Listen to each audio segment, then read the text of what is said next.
Good afternoon, welcome to life line. ఈ రోజు life లైన్లో మనం మాట్లాడబోతున్న టాపిక్ సోరియాసిస్. సోరియాసిస్ అంటే ఏంటి, లక్షణాలు ఎలా ఉంటాయి, శాశ్వత పరిష్కారం ఉందా, ఇలాంటి మరిన్ని విషయాలు మనతో మాట్లాడడానికి డాక్టర్ కేర్ హోమియోపతి నుండి డాక్టర్ సురేష్ గారు మనతో పాటు ఉన్నారు. స్టూడియోలో ఉన్నారు, ఆయనతో మాట్లాడదాం. హాయ్ అండి. హలో. యా, సోరియాసిస్ అంటే ఏంటి, అసలు లక్షణాలు ఎలా ఉంటాయో ముందుగా వివరించండి. సోరియాసిస్ అనేటటువంటిది ఒక క్రానిక్ స్కిన్ డిసీజ్ అండి. సో స్కిన్ పైన యూజువల్గా ఏంటంటే పైన చిన్న పొలుసుల్లాగా అంటే లేదంటే చేపకోటులాగా తయారయ్యేటటువంటి ప్యాచెస్ అనేవి స్కిన్ పైన రావడం, దాంతోపాటు విపరీతంగా దురద పెట్టడం, అది ఇంకా మొత్తం స్కిన్ అంతా కూడా స్ప్రెడ్ అవుతూ ఉండడం, ఇలాంటి లక్షణాలు అనేవి మనకి యూజువల్గా కనిపిస్తూ ఉంటాయి. అంటే ఇది స్కిన్ పైన ఎక్కడైనా కూడా కంప్లీట్గా రావచ్చు. అంటే చాలామందికి తలలో స్టార్ట్ అవుతుంది.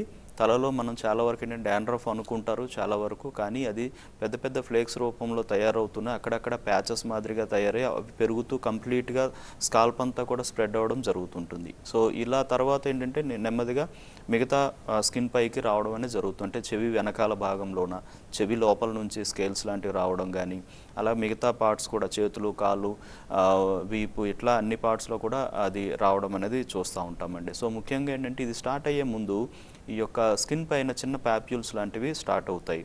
అవి ఇచ్చింగ్ అనేది అనిపించి దాని నుంచి అది డ్రై అవుతూ పొట్టులాగా తయారవుతూ దానిపైన ఎక్కువగా క్రస్ట్ లాగా ఫామ్ అయ్యి ఇదంతా ఊడిపోతూ ఆ ప్యాచ్ అనేది పెరుగుతూ ఉంటుంది అండ్ స్ప్రెడ్ అవుతూ ఉంటుంది అనమాట. సో ఈ విధంగా బయటపడేటటువంటి స్కిన్ డిజార్డర్ని మనం యూజువల్గా సోరియాసిస్ అంటామండి. సో దీంట్లో మెయిన్ ఇంపార్టెంట్ ఏంటంటే స్కేలింగ్ అనేది, పొట్టు రాలడం అనేది చాలా అతి ముఖ్యమైనటువంటి సిమ్టమ్ అనేది. సో ఈ విధంగా డెవలప్ అయ్యేదాన్ని మనం యూజువల్గా సోరియాసిస్ అంటాం. ఇది అంటే ఇది డెవలప్ అవడానికి లోపల మనకి జరిగేటటువంటి చేంజెస్ ఏవైతే ఉంటాయో, అంటే స్కిన్ లోపల లేయర్లో ఉండేటటువంటి అంటే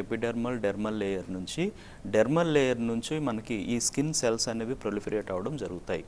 స్కిన్ సెల్స్ అనేవి జనరల్గా ఏంటంటే 10 నుంచి 30 రోజుల మధ్యలో ఇవి స్కిన్ సెల్స్ మళ్ళీ కొత్త టిష్యూ అనేది ఫామ్ అవుతూ పైకి రావడం జరుగుతుంటుంది. అది పాత టిష్యూని రీప్లేస్ చేసుకుంటూ జనరల్గా జరుగుతుంది. కానీ ఈ ప్రాసెస్ అనేది సోరియాసిస్ ఉండేటటువంటి బాడీస్లో ఇది అన్కంట్రోలబుల్ చేంజెస్ గురవుతుంది. అంటే వాళ్ళ బాడీ యొక్క ఇమ్యూన్ కంట్రోల్లో లేకుండా ఆటో ఇమ్యూన్ కండిషన్గా మారిపోయి ఆ యొక్క స్పీడ్గా ఈ యొక్క సెల్ ప్రొలిఫరేషన్ జరగడం చూస్తూ ఉంటాం మనం. ఈ యొక్క సెల్ ప్రొలిఫరేషన్ ఎప్పుడైతే చాలా స్పీడ్గా అంటే వితిన్ 3 to 4 డేస్లో ఈ చేంజెస్ జరుగుతూ ఉండేటప్పుడు పైకంతా కూడా ఈ రీప్లేస్ అయ్యేటటువంటి టిష్యూ అంతా కూడా స్కిన్ సెల్స్ అనేవి అంటే ఇమ్మెచ్యూర్డ్గా అన్హెల్దీ సెల్స్గా డెడ్ టిష్యూగా ఫామ్ అవుతూ అది పైన క్రస్ట్ లాగా ఫామ్ అయిపోయి పొట్టులాగా పొలుసుల్లాగా తయారయ్యి ఇదంతా కూడా మన రిపీటెడ్గా ఊడిపోవడం జరుగుతూ ఉంటుందండి. సో ఈ విధంగా ఇంటర్నల్గా అది డెవలప్ అవుతుంది ఈ కండిషన్ అనేది. సో ఇలాంటి పరిస్థితిని మనం సోరియాసిస్గా వర్ణిస్తాం. అండి, సో ఇది స్కిన్ డిసీజ్గా చూడాలంటారా లేదా ఆటో ఇమ్యూన్ డిసీజ్ కిందకు వస్తుంటారా? డెఫినెట్లీ స్కిన్ డిసీజే, బట్ ఇది ఆటో ఇమ్యూన్ కండిషన్. అంటే దీని యొక్క రూట్ కాజ్ అనేది అంటే బాడీ లోపల ఎందుకు ఇది మొదలవుతుంది, ఈ చేంజెస్ ఎందుకు మొదలవ్వాలి స్కిన్లో అనేటటువంటి చేంజెస్ రావడానికి మాత్రం రూట్ కాజ్ అనేది ఆటో ఇమ్యూన్ కండిషన్ అనిగా చెప్తామండి. సో ఆటో ఇమ్యూన్ కండిషన్ అంటే మన బాడీ యొక్క ఇమ్యూనిటీ అనేది ఇమ్యూన్ పవర్ అనేది మన సెల్స్ని అంటే హెల్తీగా ఉండేటటువంటి టిష్యూని దెబ్బతీయడం. సో ఆ యొక్క ప్రాసెస్ని మన కంట్రోల్లో లేకుండా చేయడం అనేది జరుగుతుంది. తద్వారా ఈ యొక్క ఇందాక చెప్పిన సెల్ ప్రొలిఫరేషన్ అనేది మన కంట్రోల్లో లేకుండా మన స్కిన్ యొక్క కంట్రోల్ తప్పి అధికంగా అన్కంట్రోలబుల్ చేంజెస్ అనేవి కనిపించి ఎక్కువగా స్కిన్ సెల్స్ అనేవి అధికంగా ఫామ్ అవడం జరుగుతూ ఉంటుంది. వాళ్ళతో మాట్లాడి కంటిన్యూ చేద్దాం సార్. బాలకృష్ణ గారు నల్గొండ నుండి, నమస్తే అండి. హలో మేడం, చెప్పండి, డాక్టర్ గారితో మాట్లాడండి, మీ ప్రాబ్లం ఏంటో. అదే మేడం, నాకు మామూలుగా సన్నగా బాడీ పైన పింపుల్ లేచి అది తెల్లగా నల్లగా బాడీ చర్మం అవుతుంది సార్. దాని నుంచి పొట్టుగా ఏమైనా రాలుతున్నట్టు ఉందండి? ఏం లేదు సార్, మామూలుగా ట్రీట్మెంట్ ఇక్కడ డాక్టర్ని కలిశాను, అక్కడ మందులు ఇచ్చారు, అవి రాసుకుంటున్నా మళ్ళా తగ్గి మళ్ళా. ఏ ప్లేసెస్ లో వస్తుంది? చేతులకి, గొంతుకు, వీపుకు. Okay, right. సో పొట్టు అంటే ఒకటి ఇక్కడ ఇష్యూ ఏంటంటే పొట్టు మాదిరిగా రాలకుండా లేదంటే అంటే కొంతమంది కొన్ని మెడికేషన్స్ వాడడం వల్ల కూడా బయటికి దాని ఎఫెక్ట్ పెద్దగా తెలియకపోవచ్చు, సప్రెస్ అయి ఉండేటటువంటి కండిషన్స్ కూడా ఉంటాయి. కానీ దాని యొక్క సిమ్టమ్స్ అనేవి అంటే అది ఉందని ఇండికేషన్స్ మాత్రం అక్కడ క్లియర్గా కనిపిస్తూ ఉంటాయి. స్కిన్లో చేంజెస్ అనేవి అంటే స్కిన్ కలర్లో మార్పు కానీ, మచ్చల్లాగా ఉండడం కానీ, మళ్ళీ మందు లేకపోతే ఒకసారిగా రిపీట్ అవ్వడం కానీ జరుగుతూ ఉంటుంది. లేదు అనుకుంటే పొట్టులా రాలకుండా నార్మల్గా స్కిన్ మీద చిన్న చిన్న నల్లగా మచ్చల్లాగా వస్తూ అవి లైట్గా ఇచ్చింగ్ అనేది అనిపిస్తూ ఉందంటే కనుక అది వేరే అదర్ కండిషన్స్ కూడా ఉండొచ్చు. అంటే డెర్మటైటిస్ లాంటి కండిషన్స్లో కూడాను ఇలాంటివి కనిపిస్తూ ఉంటాయి, ఇలాంటి సిమ్టమ్స్ కనిపిస్తాయి. బట్ ఏదైనా డెర్మటైటిస్లో కూడా చాలా రకాల డెర్మటైటిస్లు చాలా క్రానిక్ అయిపోయే అవకాశాలు ఉంటాయి. సో అలాంటి కండిషన్ లాగా మీరు చెప్పేదిని బట్టి అనిపిస్తుంది. కాబట్టి దీనికి కూడా హోమియోపతిలో మంచి ట్రీట్మెంట్ ఉందండి. మీరు దగ్గరలో డాక్టర్ గారు హోమియోపతి క్లినిక్ ఒకసారి వెళ్ళి కలవండి. మరో కాలర్తో మాట్లాడదాం డాక్టర్ గారు. రజిత గారు అనంతపురం నుండి. నమస్తే అండి. నమస్తే అండి, చెప్పండి. అండి మా ఆయనకు సోరియాసిస్ ఉందండి, అంటే కొంచెం తీవ్రంగానే ఉంది. ఎప్పటి నుంచి అమ్మా? 3 years అయిందండి, 3 to 4 years అయింది. Okay okay. బెంగళూరులో ఉన్నప్పుడు స్టార్ట్ అయిందండి. తర్వాత మేము అప్పుడు కొంచెం వీట్ అది ప్రాబ్లం ఉందనుకుని వీట్ తగ్గించేసాము. Okay okay. తర్వాత మేము ఒక 2 years యూకే వెళ్ళాము. యూకే వెళ్ళినప్పుడు తనకు మిగతా అలర్జీ స్టార్ట్ అయ్యాయి, tomato, egg and ladies finger, ఇవన్నీ కూడా తనకు ప్రాబ్లమ్ స్టార్ట్ అయ్యాయి. అంటే చిన్నప్పుడు ఇచ్చింగ్ వచ్చి ప్లేస్ రావడం స్టార్ట్ అవుతుంది. అలా 1 by 1 యాడ్ ఆన్ అవుతున్నాయి. ఇప్పుడు పీనట్స్ యాడ్ అయింది. సో అంటే మేము ఒకసారి ట్రీట్మెంట్ తీసుకున్నాం, లైక్ హెర్బల్ ట్రీట్మెంట్ సంథింగ్. ఒకసారి హోమియోపతి తీసుకున్నారు, ఒకసారి హెర్బల్ ట్రీట్మెంట్ తీసుకున్నారు. But no use. ఓకే. ఒక 6 months యూజ్ చేశారు, యూజ్ చేయలేకపోవడం వల్ల స్టాప్ చేశారు. ఇప్పుడు ఇంకా అదే ఫుడ్స్ అన్ని అవాయిడ్ చేస్తున్నాం. చాలా ఇబ్బందిగా ఉంటుంది. సో తన కోసం మేము ఆల్మోస్ట్ ఆల్ తన తినని ఫుడ్స్ అన్ని ఇంట్లో అవాయిడ్ చేసుకున్నాం. బికాస్ కొంచెం ఏదైనా మిక్స్ అయినా కూడా రిమైటెడ్ అలర్జీ అండ్ మళ్ళీ తనకు ప్లేస్ రావడం స్టార్ట్ అవుతుంది అని. అవును. డాక్టర్ కే హోమియోపతిలో లైక్ మీరు గ్యారంటీగా ట్రీట్మెంట్ తీసుకుంటే తగ్గుతుంది అనేది ఏమైనా కొంచెం గ్యారంటీ ఇవ్వగలరా? షూర్ అమ్మ, చెప్తాను. అంటే ఇక్కడ ఇష్యూ ఏంటంటే సోరియాసిస్ అనేటటువంటి డిసీజ్ యొక్క పూర్తి దాని గురించి మనం తెలుసుకోవాలి. ఫస్ట్ ఆఫ్ ఆల్ సోరియాసిస్ అనేటటువంటిది ఇందాక చెప్పినట్టు ఆటో ఇమ్యూన్ కండిషన్. దానికి రూట్ కాజ్ అనేది ప్రత్యేకించి అంటే ఏదైనా ఒక బ్యాక్టీరియల్ ఇన్ఫెక్షన్ అని లేకపోతే ఇంకోటని చూపడానికి లేదు. మన బాడీలో జరిగేటటువంటి ఇమ్యూన్ రెస్పాన్సెస్లో అవి ఆపోజిట్ వేలో పనిచేయడం వల్ల మాత్రమే ఇలాంటివి డెవలప్ అవుతాయి. సో ఇవి ఎక్కువ శాతం ఏంటంటే కొంత స్ట్రెస్ ఫ్యాక్టర్ వల్ల బయటపడే అవకాశాలు, హెరిడిటరీ వల్ల బయటపడే అవకాశాలు, కొంత ఈ క్లైమేట్ చేంజెస్, ఎన్విరాన్మెంటల్ చేంజెస్ వీటి వల్ల అది పెరిగే అవకాశాలు చూస్తూ ఉంటాం. ఇవన్నీ ట్రిగరింగ్ ఫ్యాక్టర్స్గా మనం మాట్లాడతామండి. సో మనం ఫుడ్ జాగ్రత్త తీసుకోవడం కానీ లేకపోతే కొన్ని అంటే చిన్న కేర్ తీసుకోవడం వల్ల ఏంటంటే అది ఎక్కువగా ఇంక్రీజ్ అవ్వకుండా లేదంటే ఒకేసారి అగ్రివేట్ అవ్వకుండా కాపాడుకోవచ్చేమో కానీ దాని రూట్ కాజ్ను మాత్రం మనం క్లియర్ చేయడం ఈ కండిషన్స్ క్లియర్ చేయలేమన్నమాట. ఇది మళ్ళీ అగైన్ మన యొక్క ఇమ్యూన్ సిస్టమ్ బేస్ చేసుకుని దీన్ని కంట్రోల్ చేసుకునే విధానాన్ని మనం పెంపొందించుకోవాలి. మళ్ళీ ఆటో ఇమ్యూన్ కండిషన్ నుంచి నార్మల్ ఇమ్యూన్ కండిషన్కి మారి ఏదైతే నార్మల్ మన బాడీ ఇమ్యూనిటీనే మన బాడీ సెల్స్ని దెబ్బతీస్తుందో దాన్ని మళ్ళీ రివర్స్ చేసుకోవాల్సిన అవసరం అనేది ఆ బాడీకి ఉంటుంది. ఆ విధంగా ఆ బాడీ యొక్క తత్వాన్ని ఆధారంగా చేసుకొని హోమియోపతి మెడిసిన్స్ వాడితే కనుక డెఫినెట్లీ దీని నుంచి పూర్తిగా ఉపశమనం అనేది మనకు వస్తుంది, కానీ కంప్లీట్గా నార్మల్ అవుతుందండి. బట్ హోమియోలో చాలామంది ఏంటంటే చాలా రకాల ట్రీట్మెంట్స్ అవైలబుల్గా ఉంటాయి కాబట్టి తీసుకుంటారు. బట్ హోమియోపతిలో జెనెటిక్ కాన్స్టిట్యూషనల్ సిమిలిమం అనేటటువంటి ప్రాసెస్లో మెడిసిన్స్ వాడడం అనేది చేయాలి ప్రతి ఇండివిజువల్ బాడీకి. అంటే ఆ యొక్క డిసీజ్ పరంగా, ఆ బాడీ యొక్క తత్వం పరంగా, దాని యొక్క రూట్ కాజ్ పరంగా తీసుకోవాల్సిన అవసరం ఉంటుంది. ఈ విధంగా మందులు కానీ వాడగలిగితే కనుక డెఫినెట్లీ హోమియోలో ఇది పూర్తిగా నయం అవుతుంది. ఒకటే గుర్తుపెట్టుకోండి, ట్రిగరింగ్ ఫ్యాక్టర్స్ని మనం కొంతవరకు కంట్రోల్ చేసుకోవచ్చు, బట్ ఎన్విరాన్మెంట్ చేంజెస్ని మనం పూర్తిగా కంట్రోల్ చేయలేము. కొంతవరకు డైట్ పరంగా మీరు జాగ్రత్త తీసుకోగలుగుతారు, కొంతవరకు స్ట్రెస్ ఫ్యాక్టర్స్ మేనేజ్ చేయగలుగుతారు. అంతేగాని ఎన్విరాన్మెంట్ని కానీ మిగతా అలర్జిక్ కండిషన్స్ కానీ మనం పూర్తిగా నయం చేసుకోలేము మామూలుగా. బట్ వన్స్ మన ఇమ్యూనిటీ కానీ బెటర్ అయ్యి రెసిస్టెన్స్ కానీ పెరిగిందంటే కనుక డెఫినెట్లీ బాడీకి ఆ రెసిస్టెన్స్ ఉండేటప్పుడు ఈ యొక్క డిసీజ్ని మళ్ళీ రిపీటెడ్గా రాకుండా చూసుకునే అవకాశం ఉంటుంది. అండ్ సోరియాసిస్ అనేది చాలా క్రానిక్ కండిషన్ అండి. అలానే రికరింగ్ డిసీజ్ ఇది. అంటే రిపీటెడ్గా మందులు వాడటం తగ్గినట్టే ఉంటుంది, రిపీట్ అవ్వడం జరుగుతూ ఉంటుంది. ఇది ఇందులో ఉండేటటువంటి చాలా ముఖ్యమైనటువంటి కంప్లైంట్. అందుకే చాలా మొండి వ్యాధిగా వర్ణిస్తారు దీన్ని. ఈ మొండితనం అనేది బాడీ లోపల నుంచి దాని యొక్క రూట్ కాజ్ నుంచి క్లియర్ చేయాలంటే ఇమ్యూనిటీని పూర్తిగా నార్మల్ చేసుకొని అన్ని రకాల చేంజెస్కి బాడీ తట్టుకునేటట్టు చేయగలిగితే కనుక హోమియోపతిలో దీన్ని పూర్తిగా నయం చేసుకోవచ్చండి. ఈ విధానం మన హోమియోపతిలో చేయగలిగే అవకాశం 100% ఉందమ్మా. సో డెఫినెట్లీ మీరు అంటే ఈ జెనెటిక్ కాన్స్టిట్యూషన్ సిమిలిమం అనే ప్రాసెస్ని ఫాలో చేసేటటువంటి హోమియోపతి మందులు వాడడం అనేది అవసరం అండి. మనం కంటిన్యూ చేస్తున్నాం అంటే మళ్ళీ వస్తుంది, తగ్గినట్టే తగ్గి మళ్ళీ వస్తుంది, జీవితకాల సమస్య అని అందరూ పేషెంట్లు భావిస్తారు. సో కంప్లీట్గా తగ్గేలాగా పర్మనెంట్ క్యూర్ ఏమైనా ఉంటుందంటారా సోరియాసిస్కి?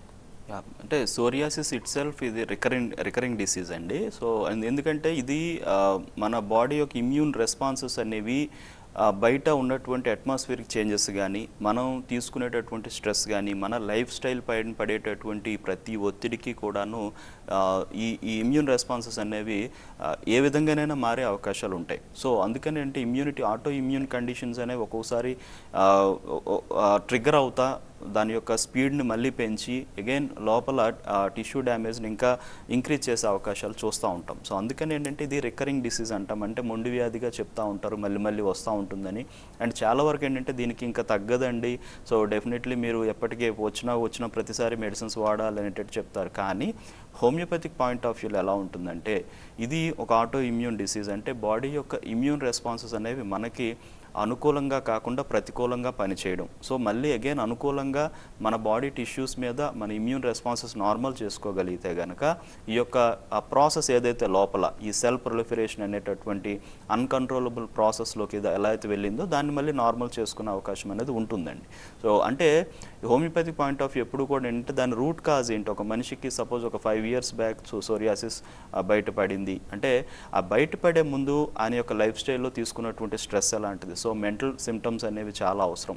సో మానసిక ఒత్తిడులు కానీ, లైఫ్ స్టైల్ కానీ, డైటరీ హ్యాబిట్స్ కానీ, టాలరెన్సెస్ అండ్ ఇంటాలరెన్సెస్ కానీ ఇవన్నీ కూడా తీసుకొని దానికి డిసీజ్ని కూడా యాడ్ చేసి టెండెన్సీని కూడా చూసుకొని దాన్ని బట్టి మెడిసిన్స్ అనేవి ఇవ్వడం చేస్తాం. సో ఈ యొక్క ప్రాసెస్ అనేది ఇంత డీప్గా మెడికేషన్ అది ఇవ్వడం వల్ల ఏంటంటే మళ్ళీ ఇమ్యూన్ రెస్పాన్స్ అనేవి నార్మల్ అవుతూ బాడీ ఇట్ సెల్ఫ్ దాన్ని కంట్రోల్ చేసుకునే విధానం అనేది మళ్ళీ రీస్టిమ్యులేట్ అవుతుంది, పూర్తిగా నయం చేసుకునే అవకాశం ఉంటుంది. సో అందుకని హోమియోలో దీన్ని పూర్తిగా నయం చేసుకోవచ్చు చెప్పగలుగుతాం. సార్ నెక్స్ట్ కాలర్తో మాట్లాడదామండి. రామచంద్రన్ జగిత్యాల నుండి అండి. నమస్తే అండి. నమస్తే మేడం, నేను తౌట్ రామచంద్రం జైత్యాల నుంచి మాట్లాడుతాను మేడం. రైట్ అండి, డాక్టర్ గారు చెప్పండి మీ ప్రాబ్లం. డాక్టర్ గారు నమస్తే సార్. నమస్తే సార్, చెప్పండి సార్. ఇప్పుడు సోరియాసిస్ అనేది ఎన్ని రకాలు సార్? ఎందుకంటే కొందరికి ఒక రకం ఉంటుంది, కొందరికి ఒక రకం ఉంటుంది. అవునండి. మళ్ళీ ఈ మధ్య కాలంలో చాలా మందిలో సోరియాసిస్ లక్షణాలు కనబడుతున్నాయి సార్. దీనికి శాశ్వత పరిష్కారం లేదా అంటే ఉన్నది అంటున్నారు, అది అలోపతిలో కానీ మన హోమియోపతిలో కానీ అసలు దీనికి శాశ్వత పరిష్కారం అనేది కనబడడం లేదు సార్. దీనికి మీ వద్ద ఏమన్నా శాశ్వత పరిష్కారం ఉందా? దీనికి ఆహార విహారంలో ఏమన్నా మార్పులు చేస్తే బాగుంటుందా అనే విషయం మీ ద్వారా తెలుసుకోవాలనుకున్నాను. చెప్తాను సార్. సో ఒకటి సోరియాసిస్ అనేది టైప్స్ అంటే ఇంచుమించుగా మనకు 5-6 రకాలు కాస్త అధికంగా కనిపిస్తూ ఉంటాయి సార్. ముఖ్యంగా అందులో ప్లేక్ సోరియాసిస్ అనేది అధికంగా కనిపించే రకం. అంటే ప్లేక్ సోరియాసిస్లో యూజువల్గా అంటే తెల్ల పొట్టు మాదిరిగా ఈ ప్యాచెస్ వస్తూ ఉంటాయి, దురద వస్తుంటుంది. అవి ఎక్కువ శాతం ఏంటంటే మోచేతులు లేదంటే మోకాల భాగంలోన ఇట్లా స్టార్ట్ అవుతూ అలా పెరుగుతూ మిగతా బాడీ టిష్యూస్కి లేదంటే తలపైన స్టార్ట్ అవ్వడం ఇలాంటి జరుగుతూ ఉంటుంది.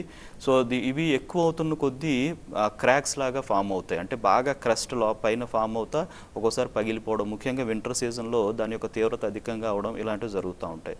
రెండో టైప్ ఏంటంటే గట్టెడ్ సోరియాసిస్ అంటాం. ఇది మొత్తం శరీరం అంతా కూడా అంటే స్కిన్ మొత్తం కూడాను చిన్న చిన్న పొక్కుల మాదిరిగా మొత్తంగా ఒకేసారి స్టార్ట్ అవడం జరుగుతుంది. ఇది యూజువల్గా ఏంటంటే చిన్నపిల్లల్లో కానీ అడల్ట్ ఏజ్ అంటే వస్తున్నట్టు యంగ్ అడల్ట్స్లో కానీ ఇలాంటివి కనిపిస్తాయండి.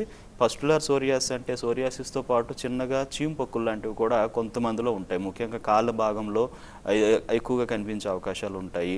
సో ఈ వీటితో పాటుగా మనకి పామో ప్లాంటర్ సోరియాసిస్ అంటాం. అంటే ముఖ్యంగా అరిచేతులు అరిపాదాలకు మాత్రమే సోరియాసిస్ ఎఫెక్ట్ అవుతుంది. ఇది కూడా చాలా రికరింగ్ అనమాట. అంటే తగ్గినట్టే తగ్గి అగైన్ రిపీట్ అవడం, మళ్ళీ క్రాక్స్ రావడం జరుగుతూ ఉంటుంది. సో ఎరిథ్రోడెర్మిక్ సోరియాసిస్ అని ఇది అంటే పూర్తిగా స్కిన్ అంతా రెడ్డిష్ అయిపోయి పెద్ద ఫ్లేక్స్ లాగా ఇదవుతా. ఇది బాగా ఎక్కువగా ఇబ్బంది పెట్టేటటువంటి కండిషన్. బట్ మన యొక్క పరిస్థితులు ఏంటంటే ఇది రేర్, మనకి పెద్దగా కనిపించదు. అలాగే ఇన్వర్స్ సోరియాసిస్ అంటే శరీరం యొక్క మడత భాగాల్లో కనిపించేటటువంటి గజ్జల్లో కానీ లేదా నడుము దగ్గర కానీ యాక్సిలర్ రీజన్స్లో కానీ ఇట్లా కనిపిస్తూ ఉంటుంది అనమాట. ఇవి జనరల్గా కనిపించే రకాలండి. బట్ సోరియాసిస్ అనేది కొన్ని ఆహార నియమాలు అనేది అంటే ఒకటి మన బాడీ యొక్క తత్వాన్ని రీత్యా కొన్ని మనం తినకూడదా తినొచ్చా అనేటటువంటి ఉంటాయి. కొంతమంది ఎలర్జీ కండిషన్స్ ఉంటాయి. బికాస్ బాడీ యొక్క సెన్సిటివిటీని బట్టి ఉంటుందండి. సో సెన్సిటివిటీని మనం కంట్రోల్ చేసుకొని నార్మల్ చేసుకోగలిగితే కనుక అన్ని రకాల ఫుడ్ ఐటమ్స్ తినవచ్చు, ప్రాబ్లం అనేది ఉండదు హోమియోపతిక్ పాయింట్ ఆఫ్ వ్యూలో చూసుకుంటే కనుక. బట్ మరి అధికంగా ఏమన్నా ప్రాబ్లం ఏదైనా పర్టికులర్ ఫుడ్ వల్ల ఏదైనా ఉంటుందంటే దాన్ని మనం కొద్ది రోజులు అవాయిడ్ చేసుకుంటూ వెళ్తూ ఉంటాం ఒకటి. రెండోది ఏంటంటే ఇది శాశ్వత పరిష్కారం కూడాను.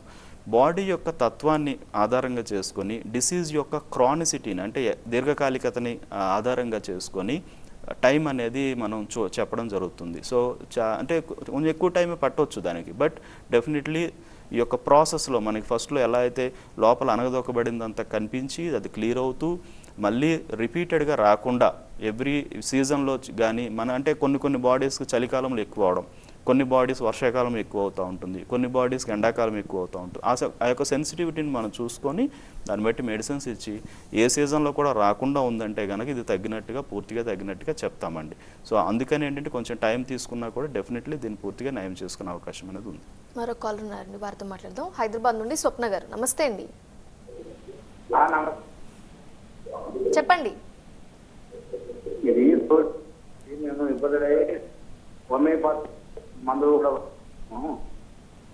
హోమియోపతి మందులు వాడుతున్నారు అంటున్నారా?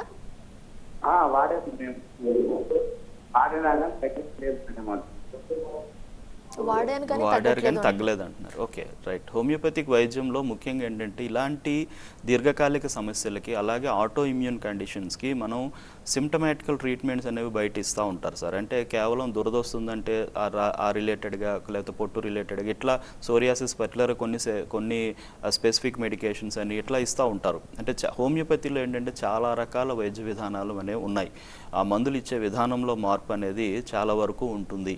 బట్ అలా కాకుండా పూర్తిగా శరీర తత్వాన్ని పూర్తిగా ఆధారం చేసుకొని డిసీజ్ యొక్క తత్వాన్ని ఆధారంగా చేసుకొని మన యొక్క టాలరెన్సెస్ అండ్ ఇంటాలరెన్సెస్ని ఆధారంగా చేసుకొని సెన్సిటివిటీని బేస్ చేసుకొని రెసిస్టెన్స్కి సంబంధించి మెడిసిన్స్ అనేవి ఇవ్వగలిగితే కనుక ఇలాంటి ప్రాబ్లం అనేది పూర్తిగా నయం అవుతుంది. అలానే కొంతమంది ఏంటంటే ఒక 2 నెలలు 3 నెలలు వాడి లేదంటే 6 నెలలు వాడి పూర్తిగా తగ్గలేదండి, హోమియోపతి వాడాం లేదా వేరే మెడిసిన్స్ వాడామని చెప్తూ ఉంటారు. బట్ అట్లా కాదండి, ఇది డిసీజ్ అనేది చాలా క్రానిక్ డిసీజ్. సో డెఫినెట్లీ దీనికి మనం కొంత టైం కేటాయించాల్సిన అవసరం అనేది ఉంటుంది. బట్ బాడీ యొక్క కండిషన్ బట్టే మనం ట్రీట్మెంట్ విధానంలో మార్పులు చేసుకుంటూ వెళ్లాల్సిన అవసరం పడుతుందండి. అండి జనరల్గా అంటే ఇది ఓన్లీ స్కిన్ వరకే పరిమితం అంటారా? ఇంటర్నల్ ఆర్గాన్స్ మీద కూడా ఎఫెక్ట్ చూపిస్తుంది అంటే లాంగ్ టర్మ్లో కొంతమంది నెగ్లెక్ట్ చేస్తుంటారు కదా. అవునండి.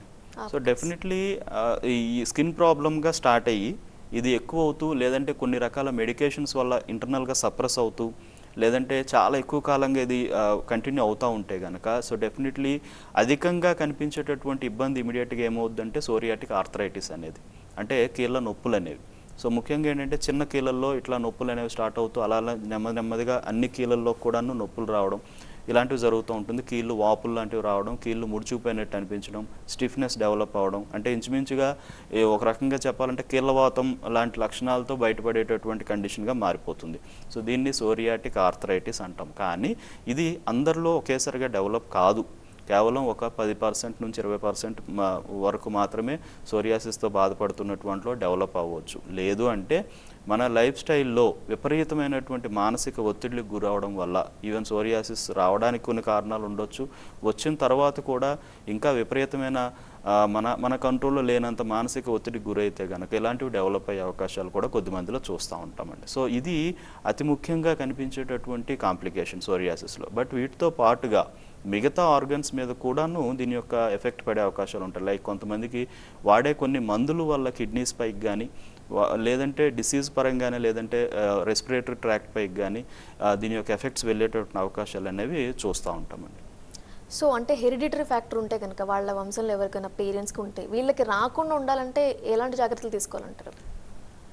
డిసీజ్ రావడానికి హెరిడిటరీ ఫ్యాక్టర్ అనేది మోస్ట్ ఇంపార్టెంట్ రూట్ అంటే కాజిటివ్ ఫ్యాక్టర్స్గానే చెప్తాము. సో అందుకని ఏంటంటే ఈ హెరిడిటరీ ఉండేటప్పుడు మన లైఫ్ స్టైల్లో అంటే ఇది రావడానికి ముఖ్య కారణాల్లో ఒకటి సరైనటువంటి అంటే ఎక్కువగా మానసిక ఒత్తిడికి గురైనటువంటి వాళ్ళలో డెవలప్ అయ్యే అవకాశాలు ఉంటాయి. కాబట్టి మానసిక ఒత్తిడిని కాస్త తగ్గించుకొని కంట్రోల్లో చేసుకోవాల్సిన అవసరం అనేది ఉంటుంది.